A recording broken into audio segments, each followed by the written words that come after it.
Oh, oh, these stupid hooks. Oof. Watch your heads on the hooks. Those things get me every single time I work on this car. Hey, welcome back to the shop. I'm Jason, and today we're working on my wife's 2016 BMW X5. This has the 3-liter motor in it, the N55. Technically, it's the 3.5i as the designation on the outside. But what we're going to be doing is we're going to be doing an oil change. And more importantly, in this video, we're going to be doing a quick coolant flush. This car is coming up on, well, it's 8 years old now and almost 100,000 miles. We're about to hit 90,000 miles. It's due for our annual oil change. We don't really get enough mileage on our vehicles, at least at this point in life, to change it more than once a year. So we'll cover that briefly, but more what we're going to cover is we're going to cover the importance of a coolant change. Not a flush, so to say, but we're going to exchange some of the coolant. So I've got it warmed up, which means we're going to do the oil first. We're going to get this thing up in the air and get going. Let's do it. What we want to do before we get the car up in the air is we want to make sure that the oil is going to drain out. Now, I've done an in-depth oil change video on this car in the past, so I'll go ahead and link that up over here in the corner. But for everybody that's new, we'll cover it briefly just so that you have a little bit of an understanding. The reason you want the oil to drain out is, well, you want to get as much oil out as possible. So what we're going to do is we're going to start by getting the oil cap off. Pretty simple one. And then we're going to be taking our oil filter cap. I'll drop a link down below to something like this one. This one is like 25 years old now, from back when I was a tech, but still works. And we're just going to break the oil filter free so that it can start to drain out of the housing. While we're breaking it free, we're looking around for leaks. We're looking around for anything that might appear out of the norm. Now, every other time that I get this car washed or I wash it, I also clean out the engine bay, usually just with a little bit of air. Here in Phoenix, it just gets dusty more than anything. But I rinse it off occasionally, that way I can see what's going on. Now, I already know that we have an oil leak down below, more of an oil weep, that hasn't gotten to the point where I really want to address it yet, because it's going to be a bit more work. We'll cover that in a minute.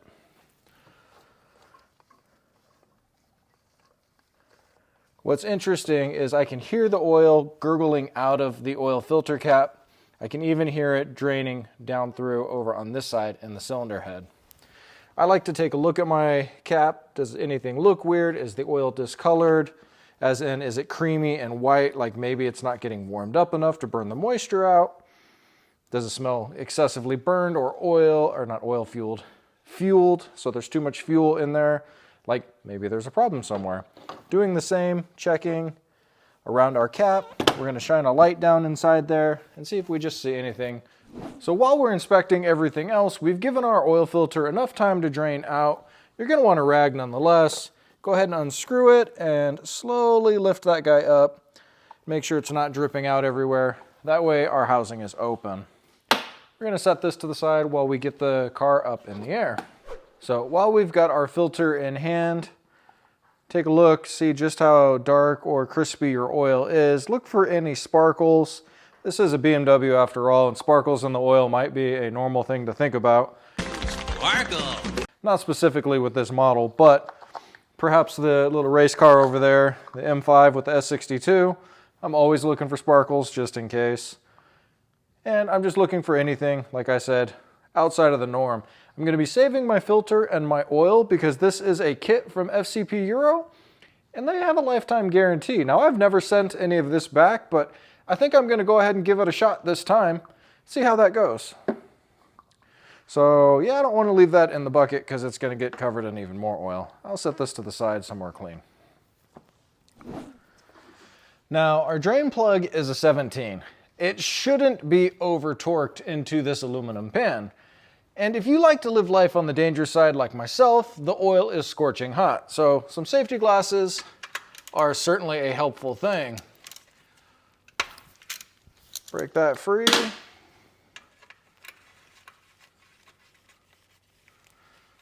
So I like to spin it until I know it's all the way loose while applying upward pressure. Lift my bucket up, drop her straight in, and then I save the drain plug from dropping down in there. Now this oil is quite clean in the long run for a year's worth of use. You can see how it's running out across my socket there. Now, while this is draining, we're going to go ahead and get our splash panel off because we need to get this off in order to drain our coolant. This has a whole bunch of 8mm little screws on it. So take your time, don't drop anything in your eyes, get that bad boy off.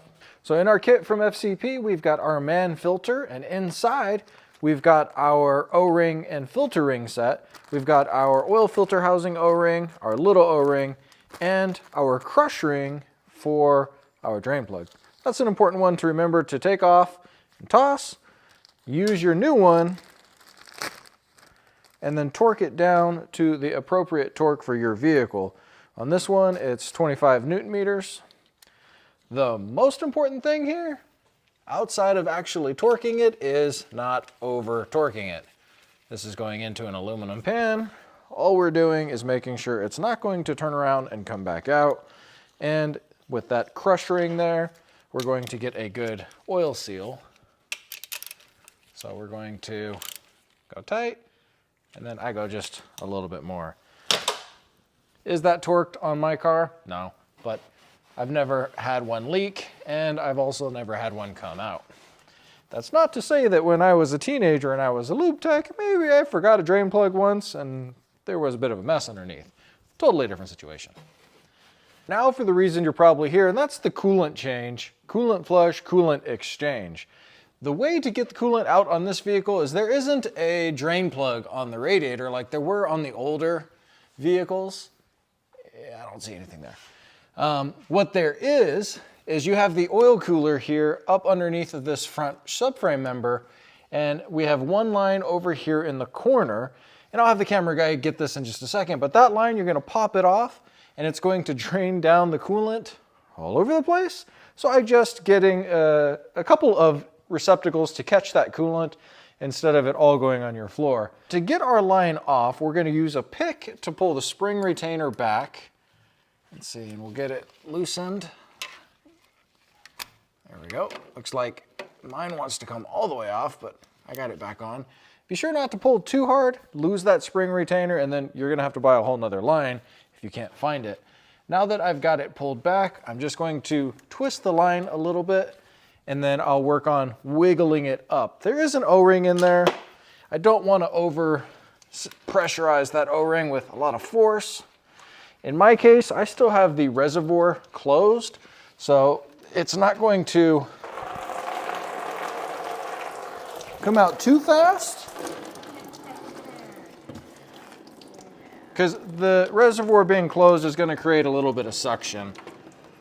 But what you can see is this line, or this coolant coming out, especially when you look in that pan there, it's not super blue like it should be for European coolant.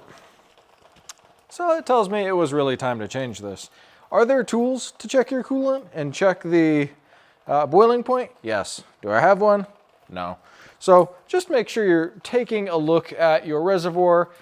I know this sounds weird. Smelling the coolant, making sure it doesn't smell like anything other than coolant. Should smell sweet and sugary and yummy tasty for that motor. And get it exchanged. So let's roll this cart out of the way, get the car down on the ground where we'll make less of a mess once we open the fill cap. When we take a look up at our reservoir, we can still see that it's halfway full, and that's because we had the cap on. Once we pull the cap off, it's going to open the system, allow the vacuum to be released, and we're gonna get the rest of that coolant out. And as you can see, a lot more is coming out now.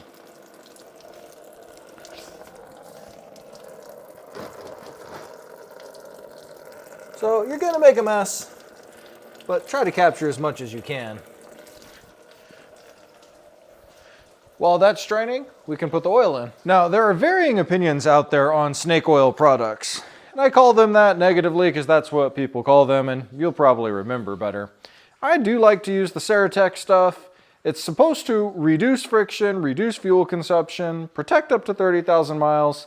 It says high-tech ceramic wear protection for engines and manual transmissions. Shake it up, pour it in. I use this in the race car, I use this in the daily.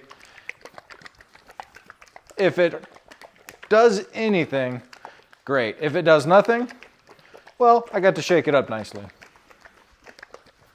I'd rather have that maybe little bit of insurance that it did something. Now, as far as FCP's lifetime guarantee, or FCP Euro's lifetime guarantee, they don't guarantee treatments or one-time use products like this. The oil, well, theoretically one-time use, does have a lifetime guarantee. So we'll see how that goes. They also sell a European oil fill adapter. I have my European and American oil fill adapter here because while I may be a seasoned pourer, I'd rather not pour all over my engine. So make sure you pour your chocolate milk straight in because I want to make sure to get every last ounce of goodness out of there. I'm going to mix a little oil in there, give it another shake. Creamy. Now I'm sure somebody out there is going to scream that I'm putting something in the oil filter cap or housing and it's going to be unfiltered oil and all those different things.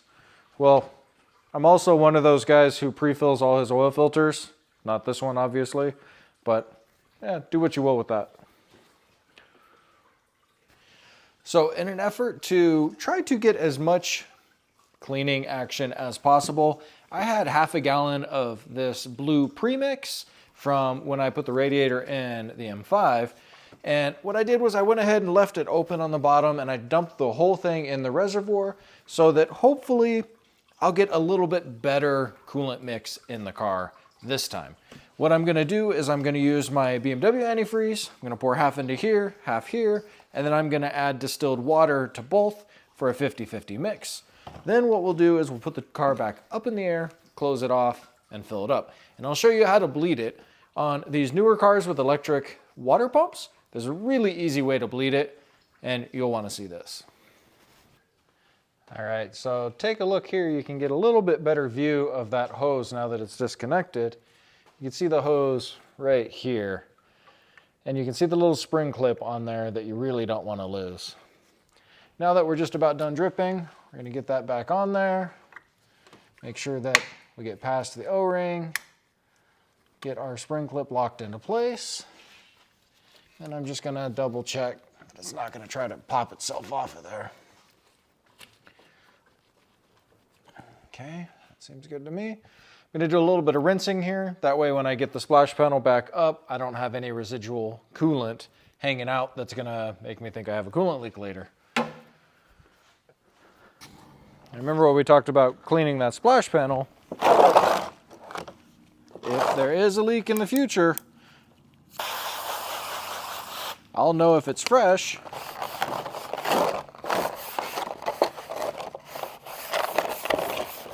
because the splash panel's clean. It's the small steps that you take like this as your own home mechanic to make your life so much easier later.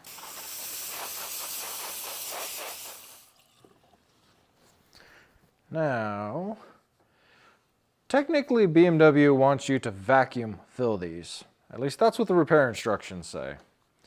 I can't find my adapters to my vacuum filler that I was using back in my tech days. It's kind of bummed. But there is a way to bleed these using the car, and that's what we're going to get to here next.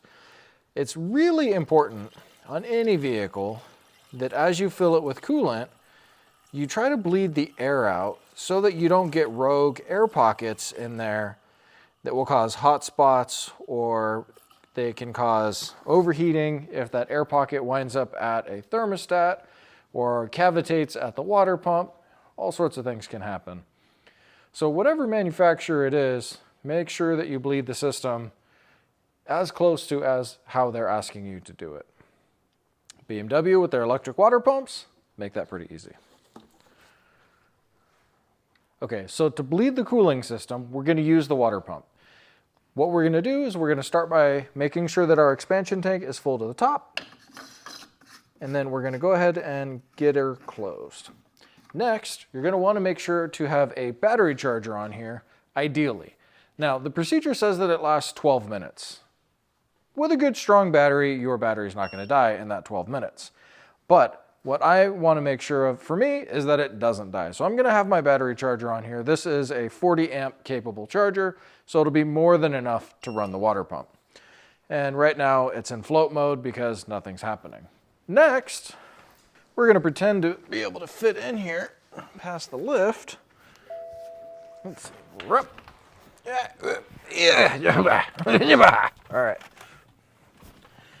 All right, next we're going to key on without our foot on the pedal. We don't want to start the car. So key on. We're going to turn low beams to on. Heat, we're going to turn up to maximum temperature, and we're going to make sure that our blower is on low. Make sure that we're not in Eco Pro mode, and then we're going to hold the gas pedal to the floor for 10 seconds. There it is. I heard the water pump kick on, and what it's going to do is it's going to bleed all the coolant through the system and purge the air back up to the top. So we'll get back to you in about 12 minutes. So if you listen closely, you can see the coolant level has already dropped from up here to here, and I can hear the coolant moving. We ran 2 cycles of the water pump here. The coolant reservoir seems to have stabilized, and I'm not getting any more air back in this guy. So what we're going to do now is we're going to get our oil service reset. We're going to put some miles on the car, and you're going to drop down, hit that like button, subscribe if you want to see more content, and come around for another video later. Lots of projects here in the future. We're selling the F350. Don't know what we're going to get afterwards.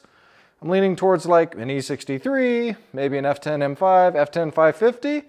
Drop in the comments, let me know, what do you think we should do next? The trailer's gone, the race car's parked, lots of projects waiting on that one, hopefully. Either way, we'll see you in the next one.